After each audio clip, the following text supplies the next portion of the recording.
Redlining and Housing Inequality. Hi everyone, my name is Joe, and today I'll be presenting on a major systemic issue that continues to impact lives in the United States. Redlining and housing inequality. We'll look at where it came from, what it caused, and how it continues to shape our world today.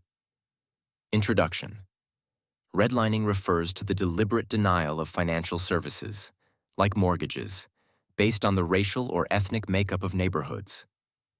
It began in the 1930s through a federal agency called the Homeowners Loan Corporation.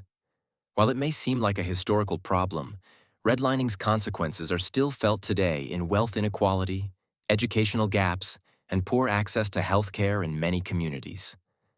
Historical roots. In the 1930s, the HOLC created color-coded maps to assess mortgage risk. Areas with Black or immigrant residents were labeled in red as hazardous, effectively cutting them off from home loans. The Federal Housing Administration then used these maps to deny loans, while white families were subsidized to move to the suburbs. This led to widespread white flight and disinvestment in urban Black and Latino communities. Cultural and societal values.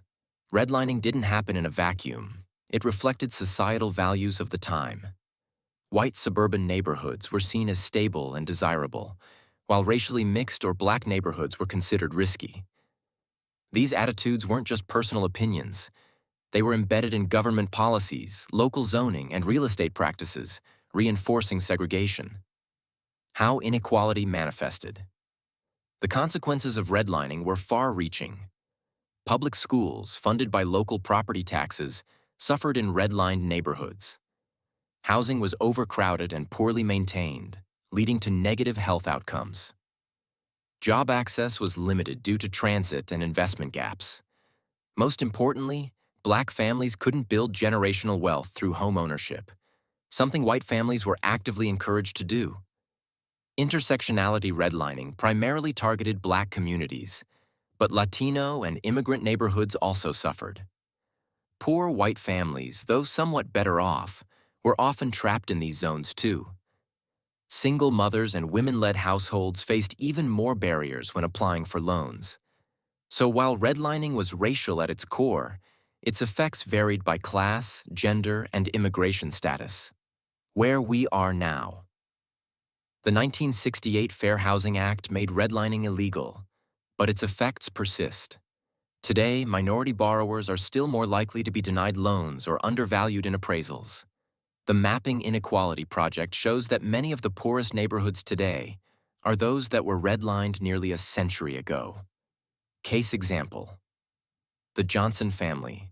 Let me tell you about the Johnson family. In the 1940s, despite having good jobs and credit, they were denied FHA loans because they lived in a redlined area. Their neighborhood received no city investment, their kids went to underfunded schools, and their home values stagnated. Generations later, the family still rents, while families in white suburbs built wealth and passed it on. Data. This slide includes a 1930s redlining map of Oakland, a chart comparing Black and white homeownership rates, and a graph showing the racial wealth gap. You'll also see then versus now photos that highlight how redlined neighborhoods have been left behind, or gentrified in ways that displace long-time residents. Analysis of findings. Redlining was not just a discriminatory practice. It was state-sanctioned racism that embedded inequality into our cities and institutions. Society learned and normalized it. And while the laws may have changed, the legacy is still written in our city's school systems, healthcare access, and economic divides. Conclusion. In closing, redlining's damage didn't end when it was outlawed. Its consequences are ongoing and visible. Real equity will take more than legal change.